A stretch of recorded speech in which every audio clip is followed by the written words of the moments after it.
এমনি ঘুমোতে ঘুমোতে 12টা বেজে যায়, তাহলে এখনো 12টা বাজেনি। তাহলে ঘুম এখন আমাদের চলে এসেছে নাকি? চলে আসবে। ভালো কাজ হলে সেই সময় ঘুম একটু বেশি চলে আসে। আরামের জায়গা জান্নাতের বাগান, সেই জান্নাতের বাগানে বসলে ঘুম আসবে না? আজ আসবে কি আসবে না জোরে বলো। আরাম, কষ্ট থেকে মাঠে অনেক খেলেছে, খাটার পরে ঘাম দরদর করে বেরিয়েছে, একদম শরীর ছিন্ন হয়ে গেছে। আসার পরে বাড়িতে এসে ফ্যানটা চালিয়ে দিয়ে আর একটু বসেছে, ঘুম আসবে না? আরে আসবে কি আসবে না? আরামদায়ক জায়গা পেয়েছি, এই জন্য একটু ঘুম লাগবে। কিন্তু ওই ঘুমটাকে যদি আমরা সরিয়ে দিয়ে যদি একটু চিন্তা ভাবনা করি যে হ্যাঁ আল্লাহ তাআলা হয়তো এই ওসিলা করে, এই জায়গায় বসার ওসিলা করে আল্লাহ তাআলা আপনার আমার গুনাহগুলোকে মাফ করে দেন। তুমি বলেন সুবহানাল্লাহ। আর একটু জোরে হবে না? আর একটু জোরে হবে না? সুযোগ্য ভাইজান আমার, আল্লাহওয়ালা ভাইরা, দিনদার নেককার পরহেজগার ভাইরা, পর্দার অন্তরালে আমার পর্দানশীল মা ও ভগ্নীরা, সকলেই ভাইজান আমার, এই যে মজলিস আমরা পেয়েছি, এই মজলিস হলো একটি জান্নাতের টুকরা। ধরে বলেন সুবহানাল্লাহ। কে বললেন জান্নাতের টুকরা? যে বিশ্ব নবীর তাজদারে মদিনা, গোলাহে মদিনা, আহমদি মুস্তাফা, মুহাম্মদ মুস্তাফা, সকলে বলেন সাল্লাল্লাহু আলাইহি ওয়াসাল্লাম। তিনাকে না দুনিয়ার মধ্যে পাঠালে আল্লাহ তাআলা আসমান জমিন পাহাড় পর্বত নক্ষত্র একই কথাই বলা যায়, আল্লাহ তাআলা কোনো কিছুই বানাতেন না। সেই নবীর শানে আমরা এই জায়গায় বসেছি, যে একটু দরুদ সালাম হবে, আল্লাহ আল্লাহ রাসূলের হুকুম আকাম নিয়ে আলাপ আলোচনা হবে। আল্লাহর নবী বিশ্ব নবী সাল্লাল্লাহু আলাইহি ওয়াসাল্লাম একদিন সাহাবায়ে কিরামদেরকে বলছেন, এ আমার সাহাবায়ে কিরামরা শোনো, এ আমার সাহাবায়ে কিরামরা শোনো। কি বলল? কে বলছে? কে? বুঝতে পারছো না কথা আমার? এই কথাটা কে বলল? বিশ্ব নবী বলছে। কে বলল? বিশ্ব নবী বলছে, এ আমার সাহাবায়ে কিরামরা শোনো, এ আমার সাহাবায়ে কিরামরা শোনো, যেই জায়গায় তোমরা একটি জান্নাতের জায়গা, যে জায়গায় পাবে জান্নাতের টুকরা, সেই জায়গায় তোমরা একটু বসে যাবে। বলেন সুবহানাল্লাহ। কি বললেন বিশ্ব নবী? কি বললেন? জান্নাতের টুকরা তোমরা যে জায়গায় দেখতে পাবে, সেই জায়গায় তোমরা একটু বসে যাবে। বাবারা, এই যখন বলেছে সাহাবায়ে কিরামরা সবাই চিন্তিত হয়ে পড়েছে, কি ব্যাপার? জান্নাত তো দুনিয়া থেকে বিদায় নেবার পরে ওই জায়গায় হিসাব নিকাশ হবে, হবার পরে তো জান্নাত জাহান্নাম হবে। যদি জান্নাতে যাই তাহলে জান্নাতের জায়গায় বুঝতে পারবো আমরা কোথায় জান্নাত পাবো, কোন জায়গায় আমরা জান্নাত পাবো। যে ওই জায়গায় যে আমরা বসবো, ওই জায়গায় যে আমরা বসবো।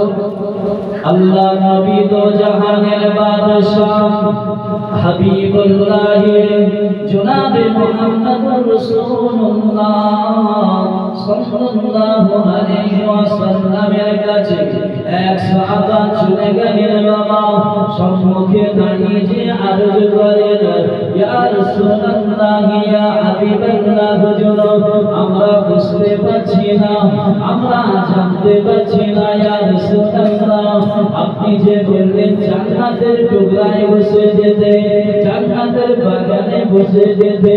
ইয়া রাসূলুল্লাহ ইয়া হাবিবাল্লাহ হুজুর আমরা বুঝতে পারছি না। ইয়া রাসূলুল্লাহ ইয়া হাবিবাল্লাহ হুজুর দুনিয়া থেকে বিদায় নিয়ে যাওয়ার পরে তারপরে তো জান্নাত আসে, তারপরে তো জাহান্নাম হয়। আমরা দুনিয়াতে কেমন ভাবে জান্নাত পাবো? আমরা জান্নাতের টুকরায় কোথায় বসবো?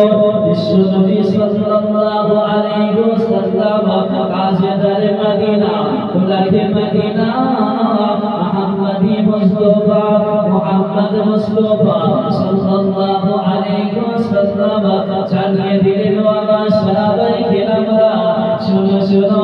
বিশ্ব নবী মুচকে হেসে বলেন ইয়া আমার সাহাবায়ে কেরামরা শুনো শুনো, যে জায়গায় দেখবে আল্লাহ আল্লাহ রাসূলের হুকুম আহকাম নিয়ে আলাপ আলোচনা হবে, ওই জায়গাটাই হলো একটি জান্নাতের টুকরা। বলেন সুবহানাল্লাহ। আরেকটু জোরে হবে না সুবহানাল্লাহ? আরেকটু জোরে হবে না? সেজন্য ভাইজানরা আল্লাহ ওয়ালা ভাইরা আমরা আজকে কোন জায়গায় বসেছি? কোন জায়গা? জান্নাতের টুকরা। দেখছি আমরা এই জায়গায় এমনি ইদরিস তো সবসময় করা থাকে, আমরা বুঝতে পারবো, কিন্তু ভাইজান আমার আল্লাহ ওয়ালা ভাইরা দিনদার নেককার পরহেজগার ভাইরা সে বসা আলাদা, আর এই মজলিসে এইভাবে বসা এটা হলো আলাদা। বলেন সুবহানাল্লাহ। কি বললাম? সে ব্যাপার আলাদা। একই চাল দিয়ে বিরিয়ানি রান্না হবে, যে মারা গেছে সেই সময় বিরিয়ানি রান্না হয়, আবার বিয়ে বাড়িতেও বিরিয়ানি রান্না হয়। কি বললাম? একই দেখ একই সব, কিন্তু খাবারটা আলাদা। আলাদা না? বিয়ে বাড়ির খাবার আলাদা, আর খানা বাড়ি মারা গেছে সে জায়গায় খাবারটা আলাদা। তাহলে এই জায়গায় বসা হলো একই জায়গা, এই জায়গায় বসছি আপনি আমি, এটা হলো আলাদা বসা। কেননা এই জায়গায় আল্লাহ আল্লাহ রাসূলের হুকুম আহকাম নিয়ে আলাপ আলোচনা হবে, এজন্যই হলো একটা জান্নাতের টুকরা। বলেন সুবহানাল্লাহ। সেজন্য ভাইজান আমার আল্লাহ ওয়ালা ভাইরা দিনদার নেককার পরহেজগার ভাইরা, যে ভাইরা আমার আশেপাশে রয়েছে, বাড়ির মধ্যে শুয়ে আছেন, ঘুমাচ্ছে, কিন্তু এই ঘুম যদি ত্যাগ করে এই মজলিসের মধ্যে কিছুক্ষণ সময় দিতে পারি, আপনি আমি হয়তো হতে পারে আপনার আমার নামাজ নাই, নামাজ পড়ি না, নামাজ কবুল হয়েছে কি না হয়েছে তা আপনি আমি জানি না, কিন্তু ভাইজান আমার আল্লাহ রাব্বুল ইজ্জত আলামিন কিয়ামতের দিনে বলবে, দেখো আমার বান্দা ওই দুনিয়ার যে জান্নাতের মজলিস বিশ্ব নবী বলেছেন, সেই বিশ্ব নবীর কথা মোতাবেক ওই বান্দাকে কিছুক্ষণ সময় দিয়েছি কি দেখো। যখন দেখবে হ্যাঁ ওই জায়গায় ওই গ্রামে ওই পাড়াতে একটা মিলাদে মাহফিল হয়েছিল, কোরআন হাদিস নিয়ে আলাপ আলোচনা হয়েছিল, ওই মজলিসের মধ্যে ওই বান্দা বসেছিল। আল্লাহ দয়ালু দয়াময় রহমানুর রহিম, আল্লাহ গফুরুর রহিম, আল্লাহ দয়া করে ওই বান্দার গুনাহগুলোকে maaf করে দিয়ে আল্লাহ তাআলা দয়ার জান্নাত দান করেন। বলেন সুবহানাল্লাহ। সেজন্য ভাইজান আল্লাহ ওয়ালা ভাইরা দিনদার নেককার পরহেজগার ভাইরা এই পাক ও পবিত্রতার মজলিসে এসে বসে যায়। শুধু তাই নয়, এই মজলিসে বসে আল্লাহ রাব্বুল ইজ্জত আলামিন বলেন তার জিন্দেগীর গুনাহগুলোকে maaf করে দেয়। বলেন সুবহানাল্লাহ। ও আমার ভাইজানেরা, ও আমার আল্লাহ ওয়ালা ভাইরা, ও আমার দিনদার নেককার পরহেজগার ভাইরা, আল্লাহ নবী সাল্লাল্লাহু আলাইহি ওয়াসাল্লাম বলেন, যে জায়গায় আল্লাহ আল্লাহর রাসূলের আলাপ আলোচনা হয়, কথাবার্তা হয়, ওই জায়গাতে যখন কোনো আলাপ আলোচনা হয়, ওই জায়গাতে আল্লাহ তাআলা আসমান থেকে জমিন জমিন পর্যন্ত ফেরেশতারা কাতার দিয়ে দাঁড়িয়ে যায়, বলেন সুবহানাল্লাহ। যায় ফেরেশতারা কাতার দিয়ে দাঁড়িয়ে যায়। দাঁড়িয়ে যাবার পরে ওরা সব শুনে নিয়ে যখন চলে যেতে থাকে, আল্লাহ তাআলা জিজ্ঞাসা করেন, বলে আমার ফেরেশতারা শোনো শোনো, তোরা কোথায় গেছিলি বল। আল্লাহ জানে না? আরে আল্লাহ জানে কি জানে না? জানে না। আল্লাহ জানে, জানা সত্ত্বেও ফেরেশতাদেরকে বলে না, ওরে ফেরেশতারা শোনো শোনো, তোরা কোথায় গেছিলি, কোন জায়গায় গেছিলি। আল্লাহ তাআলা তখন বলে, শোনো ওগো আল্লাহ।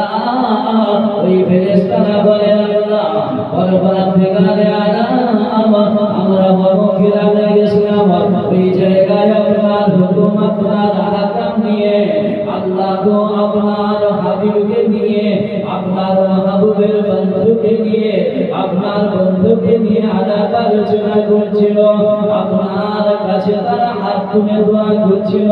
এই জায়গায় যে আমরা বসেছিলাম, আল্লাহ তাআলা ফেরেশতাদেরকে বলবেন, ওরে ফেরেশতারা শুনলে তারা কেন, কি ব্যাপার, তারা আমার গুণগান কেন গাইছিল বলো বলো, তারা কেন আমার গুণগান গাইছিল, তারা আমার হাবিবের গুণগান কেন গাইছিল বলো বলো।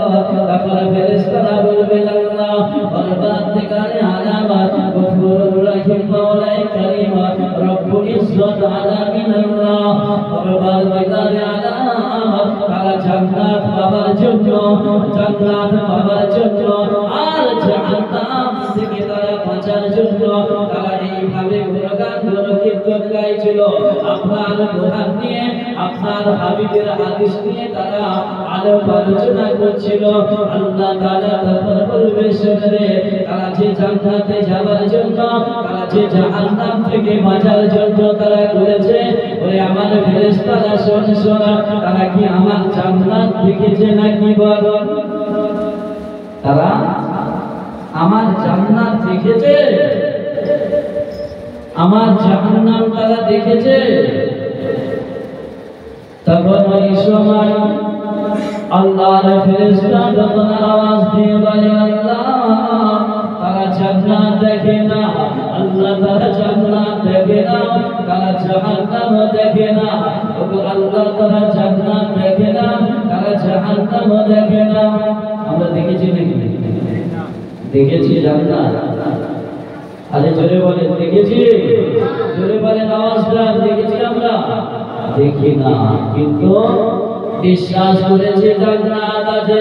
ওগো আল্লাহ তাআলা ওই ফেরেশতারা তখন আওয়াজ দিয়ে বলেন, ওরে আমার ফেরেশতারা, তারা তো আমার জান্নাত দেখে না বলছিস, তারা তো আমার জাহান্নাম দেখে না, তারা তাহলে বিশ্বাস করে নিয়েছে আমার জান্নাত আছে, আমার জাহান্নাম আছে। আল্লাহ ফেরেশতারা তখন বলবে, আল্লাহ আপনার কোরআন যে আছে, আপনার হাবিব বিশ্ব নবী সাল্লাল্লাহু আলাইহি ওয়াসাল্লাম বলেছে জান্নাত আছে, জাহান্নাম আছে। এই দুনিয়ার মধ্যে যদি আপনি আমি ভালো কাজ করে যাই, আল্লাহ তাআলা জান্নাত দেবে, আর যদি খারাপ কাজ করে যাই, আল্লাহ তাআলা জাহান্নাম দেবে। এই জন্যই এইটা বিশ্বাস করে নিয়েছে। আল্লাহ তাআলা তখন বলবে, ওরে ফেরেশতারা শোনো শোনো, তারা যদি আমার জান্নাতটা দেখে নিত কি হতো, তারা যদি আমার জান্নাতটা দেখতো কি হতো, তারা যদি আমার জাহান্নামটা দেখে নিত তাহলে কি হতো। তখন আল্লাহর ফেরেশতারা আল্লাহকে বলছেন, আল্লাহ আপনার বান্দা যদি, আপনার বান্দারা যদি আপনার জাহান্নাম যদি দেখে নিত, তাহলে কোনো মতেই কোনো তারা সংসারের কোনো চিন্তা ভাবনা করতো না, একমাত্র আপনার কাছে তারা লুটিয়ে পড়ে থাকতো, আপনার সিজদা থেকে তারা উঠতো না, তারা সব সময় সিজদার মধ্যেই পড়ে থাকতো।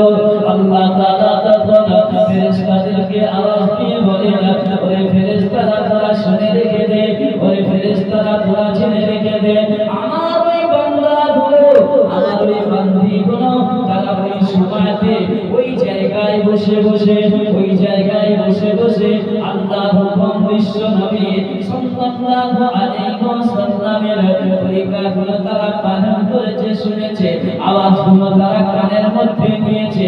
এই নেবার কারণে তোরা সাক্ষী থেকে যা আমার ওই বান্দাগুলোর জিন্দেগির গুনাহগুলোকে আমি আল্লাহ তাআলা মাফ করে দিই। বলেন সুবহানাল্লাহ। কি করে দেয়? মাফ করে দেয়। কে গুনাহ মাফ করবে? কে মাফ করবে? কে গুনাহ মাফ করবে? কে? আরে চলে বলে কে মাফ করবে? আল্লাহ। তাহলে সেই আল্লাহর হুকুম আমরা পালন করব কি করব না?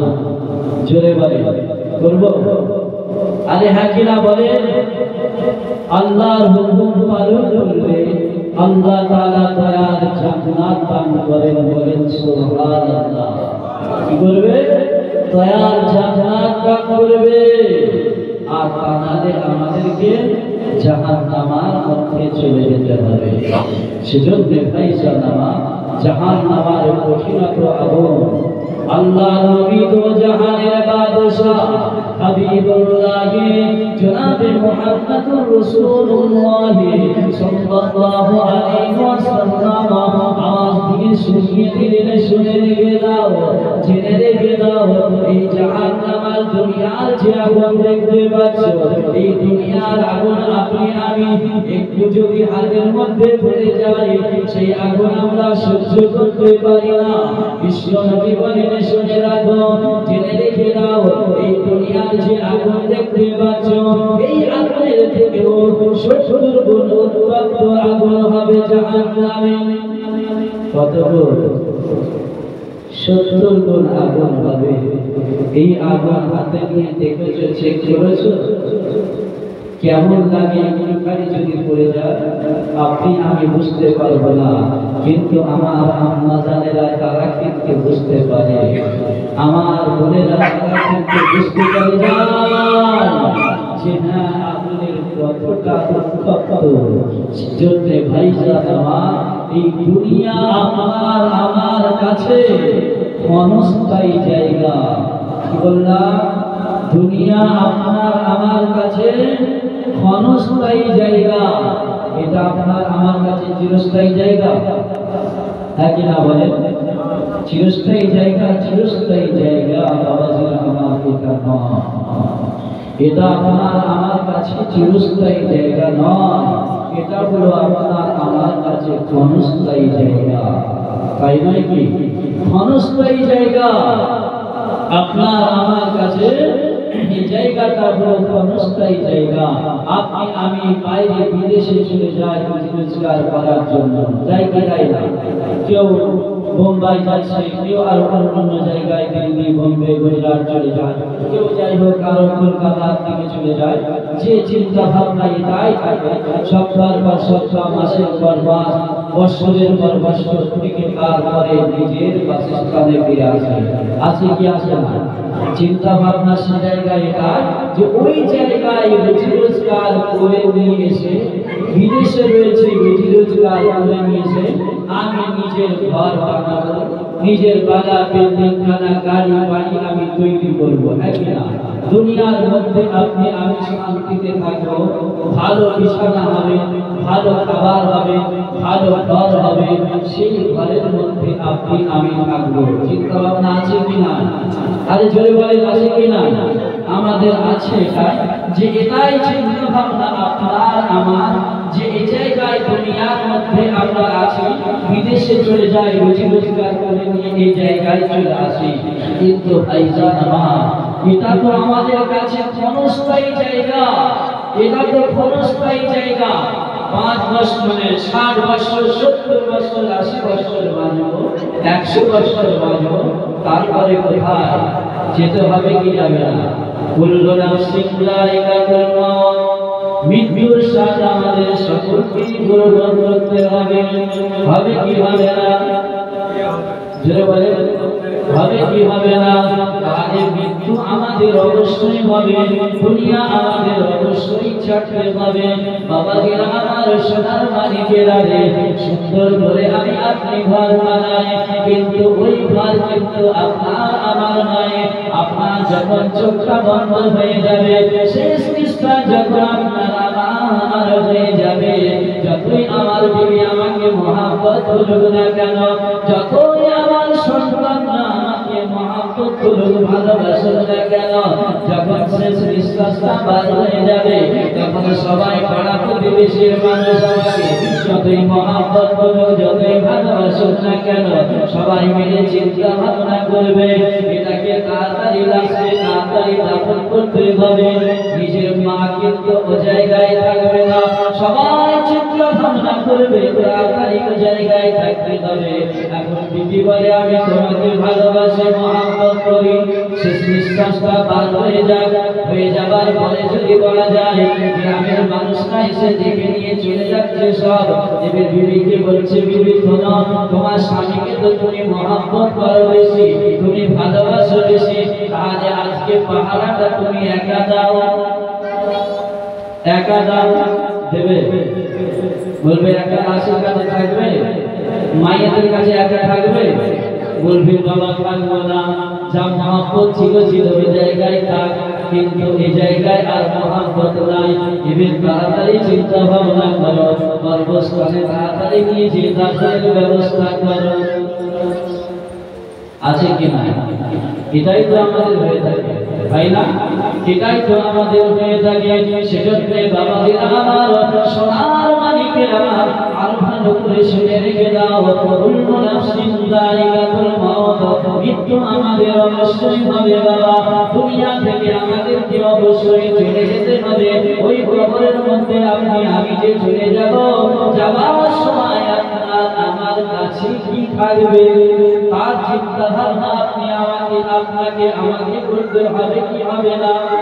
দুনিয়াতে ভালো খাবো ভালো থাকবো, তার জন্য সকাল থেকে সন্ধ্যা পর্যন্ত মেহনত করে যায়, কিন্তু যে জায়গায় চিরস্থায়ী থাকতে হবে ওই কবরের মধ্যে কেউ যাবে না। তার জন্য আপনি আমি কি চিন্তা ভাবনা করেছি, কি চিন্তা ভাবনা করেছি সে জায়গায় যে যেতে হবে, তার জন্য আপনি আমি কি চিন্তা ভাবনা করলাম, কি কর্ম করেছে যে সেই কর্ম নিয়ে আপনি আমি সে জায়গায় যাব, সে জায়গায় পৌঁছাবো, সে জায়গায় যে পৌঁছাবো কি নিয়ে।